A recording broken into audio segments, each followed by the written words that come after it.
우리가 세계 역사에 대해서 조금만 관심을 가지고 보면 이 세계 역사라는 것이 한 나라 혹은 강대국이 더 많은 영토를 장악하고자 전쟁을 치룬 전쟁의 역사라는 것을 금방 알게 되어집니다. 프랑스의 나폴레옹부터 시작해서 실제로 전 세계를 장악하려고 했던 시도들이 여러 번 있었습니다. 그러나 어떤 제국도 어떤 강대국도 역사상 전 세계를 장악하지는 못했습니다. 그리고 앞으로도 장악하지 못할 겁니다. 역사는 뻔히 이 사실을 알려줌에도 불구하고 한 나라가 강대국이 되고 힘을 가지게 되어지면 어쨌든 더 넓은 영토, 나아가서 세계를 완전히 자기 손안에 넣으려고 끊임없이 전쟁을 물밑에서 혹은 드러나게 싸우고 있습니다. 그런데 드러나는 이 영역에서 치러지는 영토 전쟁보다 더 치열하게 일어나는 전쟁이 있습니다. 그것은 보이지 않는 영역에서 일어나는 전쟁입니다. 이것은 영적 전쟁입니다. 이 영적 전쟁은 걸프전이나 중동에서 일어나는 그 싸움보다, 그 전쟁보다 더 치열하고 더 지속적으로 쉬지 않고 일어납니다. 이 영적 전쟁이 창궐하는 이 시대 속에서 살아가는 우리들은 어떻게 살아가야 할까요? 하나님은 오늘 디모데에게 주시는 바울의 이 서신, 디모데전서를 통해서 이 영적 전쟁이 창궐하는 이 시대를 살아가고 있는 우리에게 분명한 메시지를 던져줍니다. 우리가 어떻게 살아야 되는가? 그 분명한 메시지는 이것입니다. 믿음의 선한 싸움을 싸우며 살아가라는 것입니다. 오늘 우리가 읽은 이 본문 디모데전서는 바울이 디모데에게 보낸 편지입니다. 디모데가 이 편지를 받을 때에 디모데는 에베소라는 지역에 있는 에베소 교회에 담임을 하고 있었던 때였습니다. 그런데 디모데가 이 에베소 교회에서 사역할 때 영적 환경이 그렇게 좋은 것이 아니었습니다. 아주 나빴습니다. 교회 내적으로 외적으로 엄청난 영적인 도전을 받고 있었습니다. 교회 내적으로 보면 거짓 교사들이 에베소에 들어와서 온갖 거짓 가르침들을 가르치고 있었습니다. 성도들을 미혹하고 있었습니다. 그리고 교회 외적으로 보면 에베소 교회가 있던 에베소 지역은 음란과 향락과 우상이 가득한 도시였습니다. 지금도 세계 7대 불가 사이로 뽑혀있는 이 아데미 신전이 있던 곳이 바로 에베소 지역이었습니다. 무려 18m나 됩니다. 그리고 그 안에는 수천 명의 매춘부들이 사제라는 이름으로 공식적인 매춘을 행하고 있었습니다. 그리고 그곳에는 그 당시에 로마 황제가 살아있는 신으로 추앙받았는데 그 살아있는 신을 높이는 황제의 신전이 에베소에 있었습니다. 그러니 에베소 교회는 내적으로 거짓 진리로 그리고 외적으로는 우상과 향락과 음란으로 계속해서 도전을 받고 있는 상황이었습니다. 이런 상황에서 목회를 하고 있는 디모데에게 바울은 분명한 메시지를 던집니다. 믿음의 선한 싸움을 싸우라. 타협하지 말고 믿음의 선한 싸움을 싸우라 권면합니다. 이 믿음의 선한 싸움을 싸우라고 하는 권면은 바울이 에베소 교회를 전도하고 에베소 교회를 개척하고 일정한 기간 목회하면서 살아냈던 방식이기도 합니다. 이 에베소 교회는 바울이 개척했던 교회니까요. 그래서 사도행전 19장에 보면 바울이 에베소에서 복음을 전하고 할 때에 일어났던 영적 전쟁의 한 모습이 등장합니다. 예수 그리스도의 복음을 전했습니다. 그래서 하나님께서 바울의 손을 통해서 놀라운 기적들이 나타나게 만듭니다. 심지어 바울 몸에 걸쳤던 앞치마 가지고 가서 죽은 사람 위에 얹으면, 병자 위에 얹으면 죽었던 자가 살아나고 병자가 치유되고 귀신이 떠나가는 역사가 있게 되었습니다. 그러면서 바울은 끊임없이 사람의 손으로 만든 것은 신이 아니다. 오직 하나님만이 신이다. 예수 그리스도만이 유일한 구원자다. 타협하지 아니하고 복음을 전합니다. 그러니까 그 지역의 기득권자들, 종교적인 이해 당사자들이 들고 일어납니다. 이 데메드리오라고 하는 은장색을 중심으로 해서 바울을 죽이려고 합니다. 그럼에도 불구하고 바울은 끊임없이 믿음의 선한 싸움을 싸우면서 타협하지 않습니다. 예수 그리스도도 구원자고 아데미도 구원자다고 말하지 않습니다. 오직 예수 그리스도만이 구원자라고 외칩니다. 그리고는 그렇게 믿음의 선한 싸움을 싸웠던 사도 바울이 이제는 똑같은 영적 환경에서 영적 전쟁을 치르고 있는 그 믿음의 아들 디모데에게 너도 믿음의 선한 싸움을 싸워라 권면한 것입니다. 그리고 하나님은 그 바울을 통해서 디모데에게 전달되어진 이 본문 메시지를 통해서 우리에게 동일하게 메시지를 던집니다. 믿음의 선한 싸움을 싸우라. 여러분, 우리가 왜 이 시대를 살아가면서 평화 모드가 아니고 전투 모드로 믿음의 선한 싸움을 싸워야 할까요? 그 이유는 바울과 디모데가 에베소에서 사역할 때의 그 시대의 영적 환경만큼이나 우리가 살아가고 있는 이 시대의 영적 환경이 안 좋기 때문입니다. 그 시대 때보다 훨씬 더 엄난해졌고 훨씬 더 우상이 가득하고 훨씬 더 향락이 넘쳐납니다. 훨씬 더 거짓 진리들이 넘쳐나는 시대가 우리가 살고 있는 이 시대입니다. 그 당시에 아데미보다 이 시대를 더 강력하게 장악하고 있는, 심지어 교회까지 파고 들어와서 우상으로 자리하고 있는 한 큰 우상이 있습니다. 그게 뭔지 아십니까? 돈입니다. 돈. 그리고 얼마나 스마트폰 보급으로 인해서 얼마나 우리 어린 자녀들이 조금만 하면 엄난에 노출되어지고 어른들은 말할 것도 없고요. 얼마나 이 에베소 지역에서보다 더 거짓 진리가 그리고 우상이 향락이 엄난히 넘쳐나는지 모릅니다. 이 시대를 살아가고 있기 때문에 우리는 평화 모드가 아니라 전투 모드로 살아가야 되는 것입니다. 믿음의 선한 싸움을 싸우는 자세로 살아가야 되는 것입니다. 그렇게 살아갈 수 있기를 축복합니다. 여러분, 그렇다면 우리가 믿음의 선한 싸움을 싸운다. 문구는 많이 듣고 말씀도 많이 들었는데 믿음의 선한 싸움을 싸운다는 것이 도대체 어떻게 사는 것이 믿음의 선한 싸움을 싸우면서 사는 것일까요? 문구는 좋아요. 믿음의 선한 싸움을 싸우자. 그러나 뭔가 뜬구름 잡는 느낌이잖아요. 믿음의 선한 싸움을 싸우는 것이 도대체 어떻게 사는 것이 믿음의 선한 싸움을 싸우는 것일까요? 믿음의 선한 싸움을 싸우는 것은 하나님의 방식대로 사는 것입니다.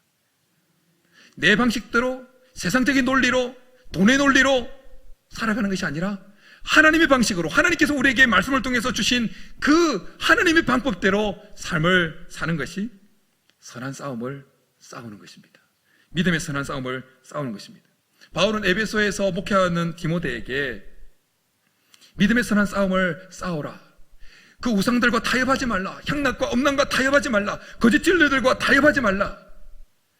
그렇게 주문을 한 것입니다. 그것이 바로 믿음의 선한 싸움을 싸우는 것입니다.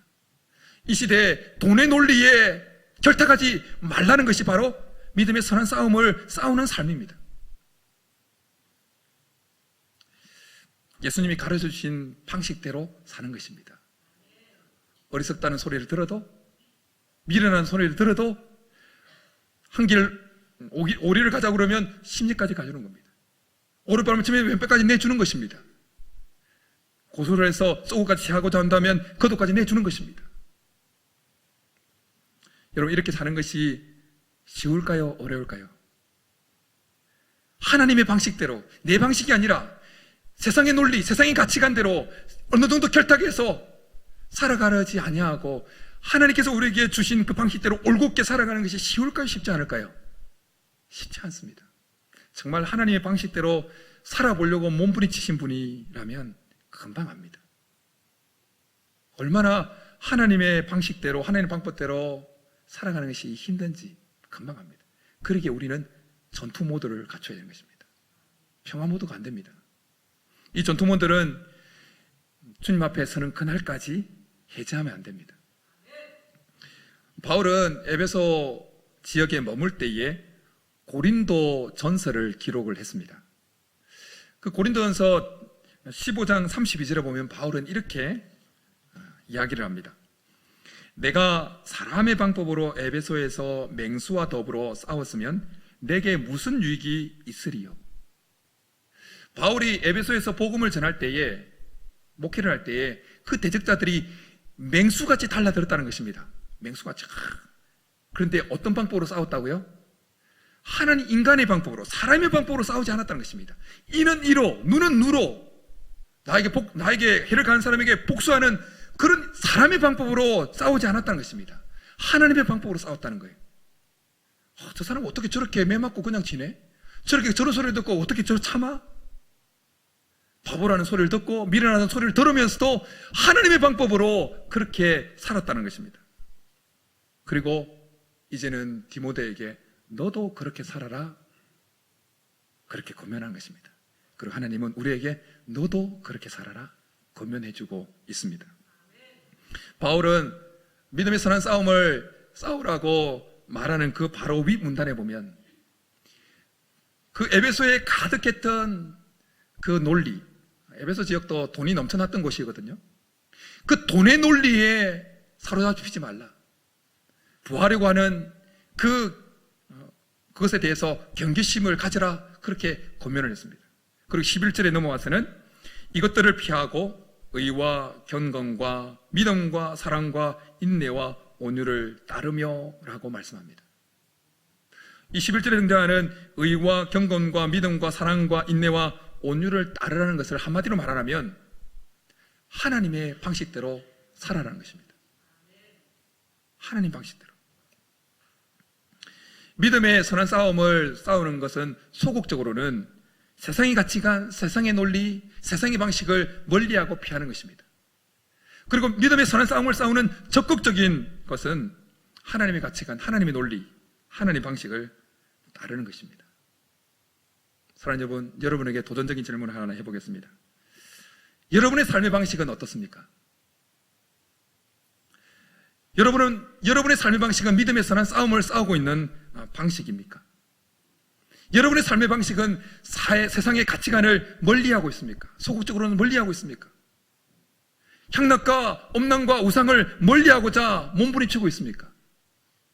적극적으로는 손해가 와도 돈의 논리와에 타협하지 아니하고 하나님의 방식대로 여러분의 순전한 신앙을 지키고 있습니까?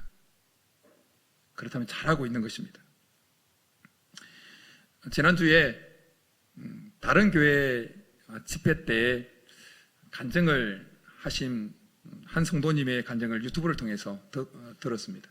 그 들으면서 기존 알고 있었지만 참 마음을 씁쓸하게 하고 안타깝게 했던 한 내용이 있었습니다.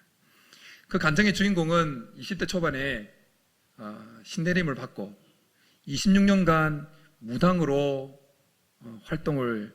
현역 무당으로 활동을 하다가 3년 전 이맘때에 예수님을 영접하고 신앙생활을 하고 있는 심선미 성도님이라는 분입니다. 이분은 부산에 있는 제2영도교회에 지금 출석하고 계시는데요. 이분의 간증이에요. 이분이 26년간 무당 생활을 하면 그 세계에서는 아주 고수에 해당된다고 합니다. 고수. 근데 어느 날 자기를 장하고 있는 그 신에게 큰 바위 위에서 그렇게 열심히 기도하고 있었대요. 무당들은 밥 먹고 자는 시간 외에는 자기를 사로잡고 있는 그 신에게 계속적으로 기도하지 않으면 안 된대요. 그건 죽는데요. 그러니까 소위 말해서 영험하죠. 우리보다 더 열심으로 자기를 사로잡고 있는 신하고 이렇게 내통을 해요. 그런데 그날도 3년 전 이맘때 그 큰 바위 위에서 자기를 사로잡고 있는 신에게 그래 열심히 기도했는데 기도가 났는데 어느 순간 자기 앞에 큰 십자가가 자기 앞에 나타났다는 거예요.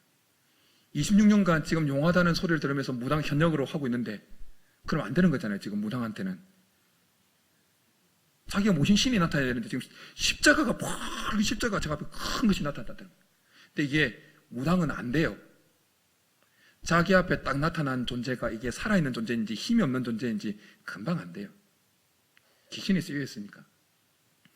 그러니까 지금 자기 앞에 나타난 이 큰 십자가가 살아 꿈틀꿈틀한 십자가고 엄청난 힘을 가지고 있는 십자가이고 기독교의 예수님의 십자가라는 것을 금방 알았다는 거예요. 그리고 벌벌 떨면서 무조건 잘못했다고 살려달라고 불비를 빌었다는 거예요. 그리고 바위에서 내려와서 자기가 모시는 그 신단지 있잖아요. 신주단지. 그걸 자기 손으로 깨부셨대요. 깨부시고 그리고 자기 집에서 TV 채널 그냥 돌리다가 CTS에서 하는 콜링갓이라고 하는 생방송으로 하는 그것에 전화를 해서 연결이 돼가지고 예수님을 영접하고 지금까지 신앙생활을 하고 있다는 거예요. 은혜스럽잖아요. 우리 하나님 살아계신 줄 믿습니다. 근데 여러분, 그분의 간증 가운데 제 마음을 참 씁쓸하게 하고 안타깝게 했던 내용이 있었어요. 그게 뭐냐면 26년간 그 집안 자체가 다 무속인 집안이에요. 그분 표현으로 본인은 모태 무속인이래요. 어머니도 자기 언니도 자기 동생도 다 무속인. 온 집안이 무속인. 모태 무속인. 그러니까 나이는 좀 젊어도 아주 젊을 때부터 했으니까 파워가 있는 거예요. 그 세계에서는 영험하다니까.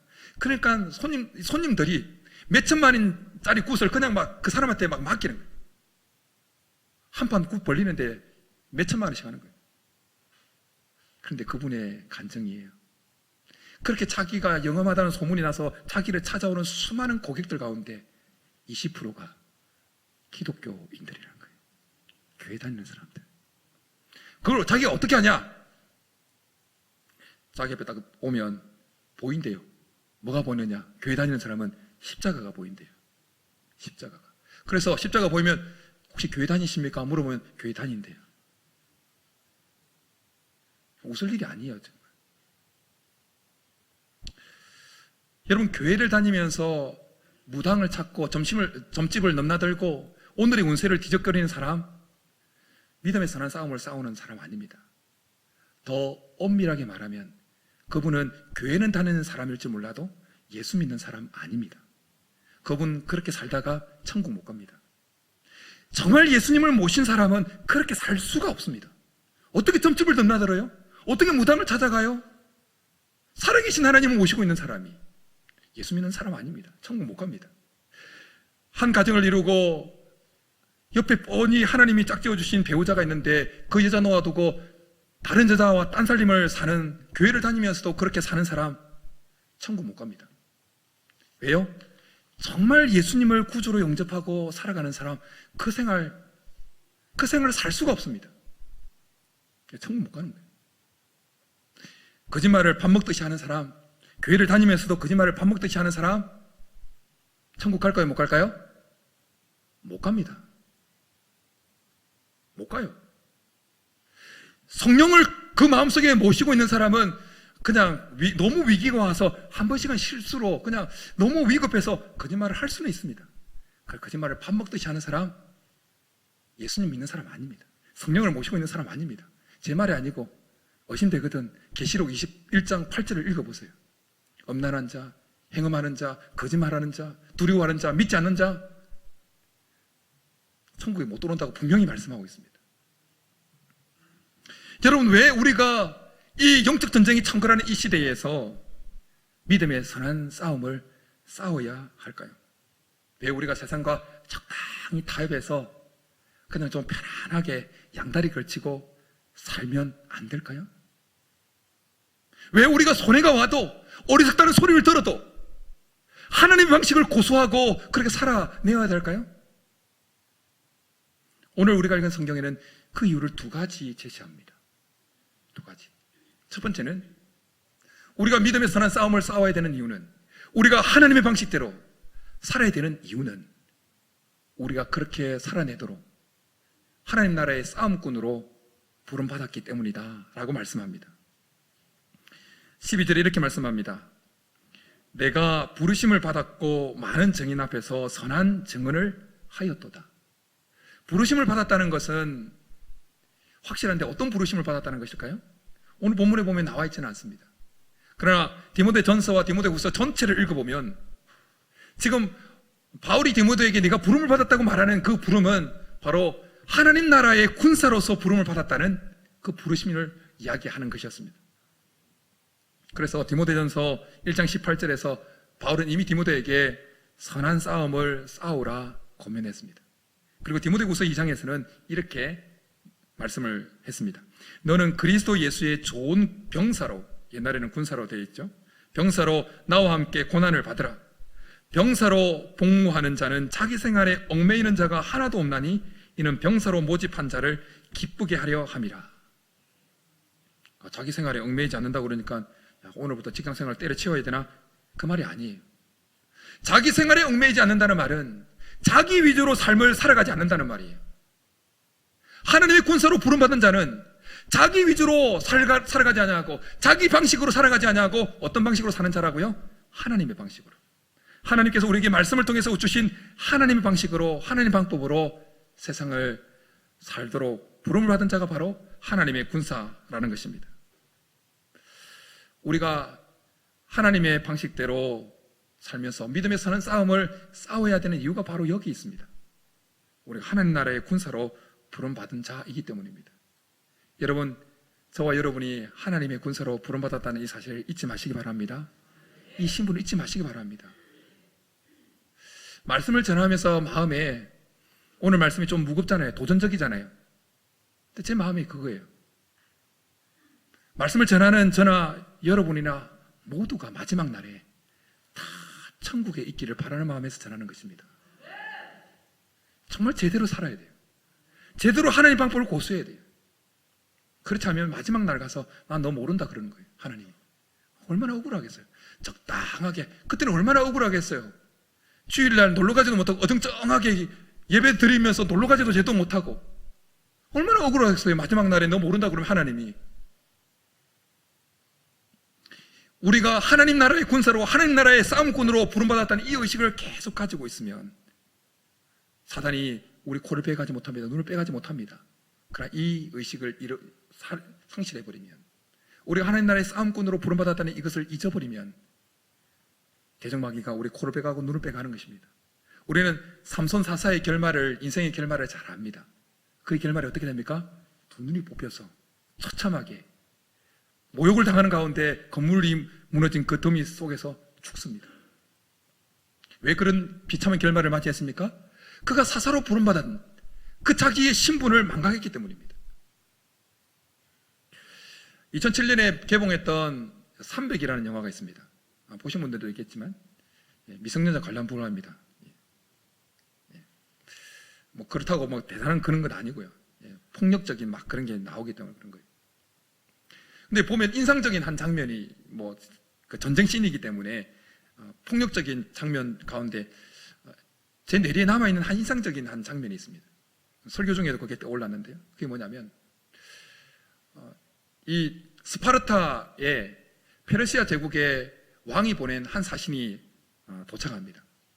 그리고는 페르시아 왕이 정복했던 그 나라의 왕들, 반항하여서 목배임을 당해 죽었던 왕들의 해고를 쫙 꺼내면서 스파르타 왕에게 항복을 강요합니다. 이때 멋진 장면이 나와요. 스파르타 왕이 막 근육 부락부락 해가지고 이렇게 이야기를 합니다. 이렇게 말하면서 액션을 취한대요. 여긴 스파르타다! 그러면서 막 사신을 발로 뻥 차서 구렁텅이에 쳐서 죽여버려요. 혹시 300 보신 분은 그 모습 생각날 텐데 얼마나 멋진지 몰라요. 여긴 스파르타다! 그러면서 발을 뻥 차서 그냥 죽여버려요. 밑에 아주 깊은 곳에 처박아 넣어서 죽여버려요. 그 스파르타의 그 왕이 그렇게 할 수 있었던 이유는 우리는 최강의 군대다, 일당백이 아니라 일당만할 수 있는 최강의 군사라는 그 의식이 그 속에 있었기 때문이었습니다. 여러분, 우리가 하나님 나라의 싸움꾼으로, 하나님 나라의 군사로 부름받았다는 이 의식이 있으면 타협하고자 도전해오는, 타협하고자 유혹해오는 음란과 향락과 우상과 거짓 진리가 우리에게 올 때 뭐라고 외칠까요? 나는 그리스도인이다 하면서 뻥 차버리는 거예요. 할렐루야. 나는 그리스도인이다 하면서 뻥 차버리는 거예요. 하나님이 우리에게 원하시는 것이 그것입니다. 이 의식이 한 번 더 우리 속에 우리가 하나님 나라의 군사로 부름받았다는 이 의식이 한 번 더 우리 속에 하나님께서 강하게 입혀주시기 바랍니다. 축복합니다. 두 번째로, 영적 장정이 창궐하는 이 시대 속에서 우리가 세상과 타협하지 아니하고 내 방식대로 살아가지 아니하고 세상과 타협한 방식으로 살아가지 아니하고 하나님의 방식으로 하나님 방법대로 살아가야 될 이유가 12절에 등장하는데, 그 이유는 첫 번째보다 더 중요합니다. 그것은 우리의 영생과 상관이 있기 때문입니다. 우리의 영생과 상관이 있기 때문입니다. 12절에 이렇게 말씀합니다. 믿음의 선한 싸움을 싸우라. 영생을 취하라. 이를 위하여 내가 부르심을 받았고. 12절을 읽으면서 혹시 여러분 이상한 생각이 들지 않습니까? 영생을 취하라. 이 영생을 취하라는 말씀은 지금 누구에게 하고 있는 말씀입니까? 초신자, 이제 갓 예수님을 막 영접해 드리는 사람에게 주시는 말씀입니까? 아니면 믿음이 이미 영생을, 예수님을 구주로 영접하고 영생을 취한 사람에게, 영생을 소유한 사람에게 주신 말씀입니까? 디모데에게 주신 말씀이에요. 이미 오래전에 예수님을 믿어 영생을 소유하고 지도자의 자리까지 오른 디모데에게 영생을 취하라고 말씀하세요. 무슨 말씀이죠? 디모데가 예수님을 영접하지 않았다는 소릴까요? 이미 예수님을 영접했어요. 영생을 소유하고 있습니다. 그런데 또다시 그 디모데에게 영생을 취하라고 말씀합니다. 어떻게 해서요? 믿음의 선한 싸움을 싸워서, 하나님 방식대로 싸워서 영생을 취하라고 말씀합니다. 도대체 이게 무슨 말씀일까요?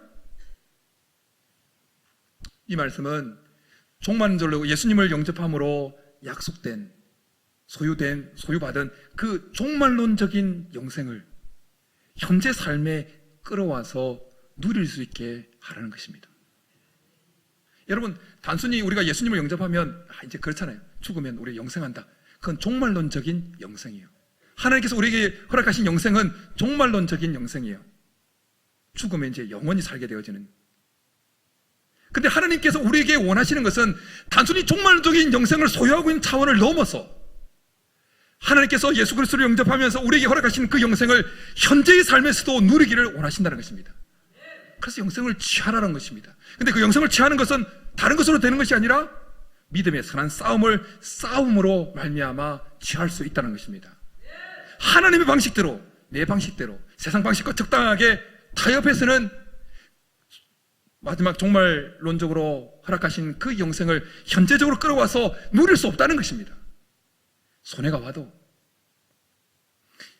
자존심 상하도록, 돈의 논리가 아니라 믿음의 선한 싸움을 싸우고 하나님의 방식대로 살게 되어지면 그 먼 훗날 누리게 되는 그 영생을 현재적으로 누릴 수 있게 된다는 것입니다.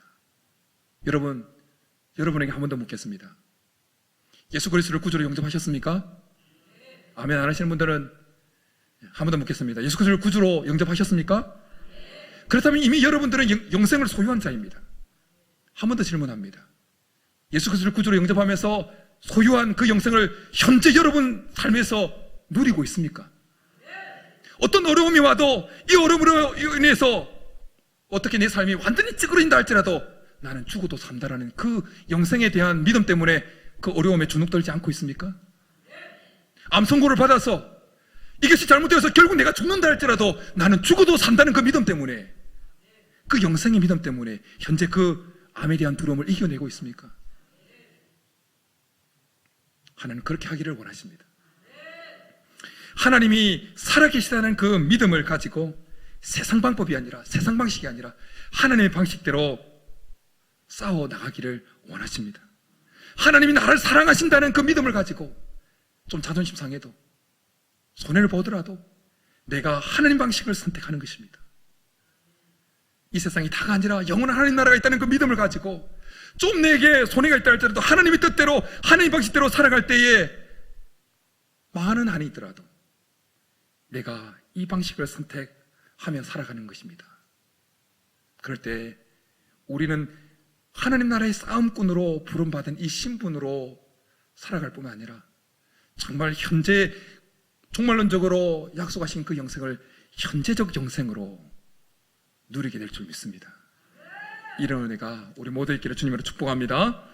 이제 우리 말씀 생각하면서 한 번 더 결단하며 나가겠습니다. 세상이 흔들리고 사람들이 변화하여도 믿음으로 하나님의 방식을 고수하면서 나아가겠다 결단하며 나가겠습니다.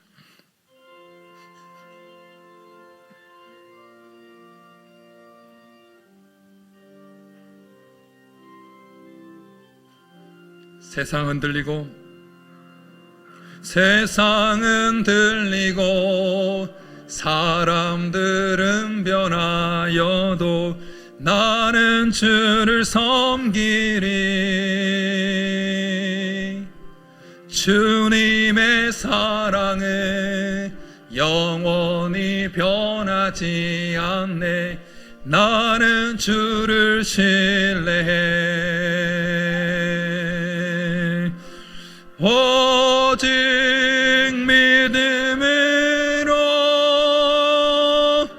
믿음으로 내가 살리라. 오직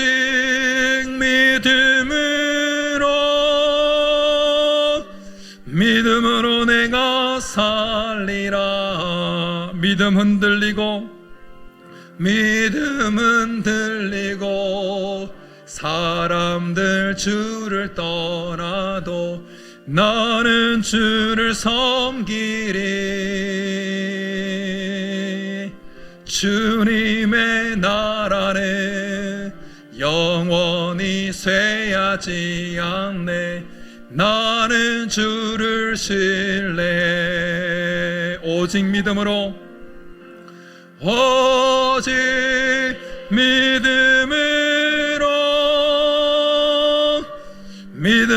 내가 살리라. 오직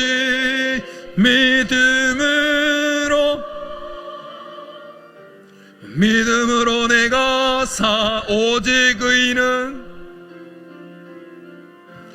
오직 의인은 믿음으로 말미암아 살리라. 오직 의인은 믿음으로 말미암아 살리라. 이제 우리 말씀 생각하면서 같이 기도하며 나가겠습니다. 여러분의 삶의 방식은 지금까지 어떤 것이었습니까? 적당히 타협하면서 살아왔습니까? 아니면 손해가 와도 자존심 상해도 어리석고 미련하다는 소리를 들어도 하나님의 방식을 고수하면서 살아오셨습니까? 만약 전자라면 이 시간 주님 앞에 회개하면서 결단했으면 좋겠습니다. 믿음으로 선한 싸움을 싸우겠나라고, 하나님의 방식으로 삶을 살아내겠노라고, 하나님이 살아계시고 하나님 나라를 사랑하시고 이 나라가 이 세상이 다가 아니라 영원한 하나님 나라가 있다는 그 믿음을 가지고 믿음의 선한 싸움을 싸우겠노라고 한 번 더 결단할 수 있기를 바랍니다. 그리고 지금까지 살아오면서 힘들어도 어려워도 어리석고 미련하는 소리를 들음에도 불구하고 손해를 봄에도 불구하고 그렇게 지금까지 하나님 방식을 고수하며 살아오셨다면 하나님 앞에 더 믿음을 달라고, 흔들리지 않게 도와달라고, 끝까지 주님 앞에 서는 그날까지 이 순전한 믿음을 잃어버리지 않게 도와달라고 이제 우리 말씀 생각하면서 주여 부르고 기도하며 나가겠습니다. 주여, 살아계신 하나님 아버지, 우리에게 믿음을 다하여 주옵소서. 삶의 방식이 지금까지 세상과 타협하면서 살아온 우리의 삶이었다면 이 시간 예수 그리스도 십자가 보혈 앞에 우리의 삶을 회개합니다. 하나님 용서하여 주시고 적당히 타협하여서 마지막 날 주님이 우리를 모르신다고 할까봐 염려되오니 주님이 이 시간 말씀을 증거하는 자나 말씀을 함께 나눈 모든 우리가 마지막 날에 천국에 있게 도와주옵소서. 하나님, 적당하게 세상과 타협하다가 마지막 날에 주님을 우리를 모르신다고 그런 소리를 듣는 이가 한 명도 없도록 주님 사랑하는 성도들 믿음으로 결단합니다. 하나님, 지금까지 아무렇게나 살아왔고 세상과 타협하면서 살아왔다 할지라도 이 시간 회개하며 결단하며 믿음으로 살겠다고 결단하며 하나님 방식을 고수하며 살겠다고 결단하오니 주님, 우리 가운데 믿음을 다하여 주시옵소서. 하나님, 지금까지 손해를 보고 힘들고 상처받고 어리석고 미련하다는 소리를 들으면서도 하나님의 방식을 고수하며 살아왔던 사랑하는 성도들 주님 위로하여 주시고, 믿음으로 끝까지 그날까지 그 믿음 변치 않도록 순전한 믿음 지킬 수 있도록 믿음 위에 믿음을 더하여 주셔서 마지막 날에 수고했노라 주님 앞에 위로받고 칭찬드릴 수 있는 믿음의 종들 다 되게 도와 주옵소서.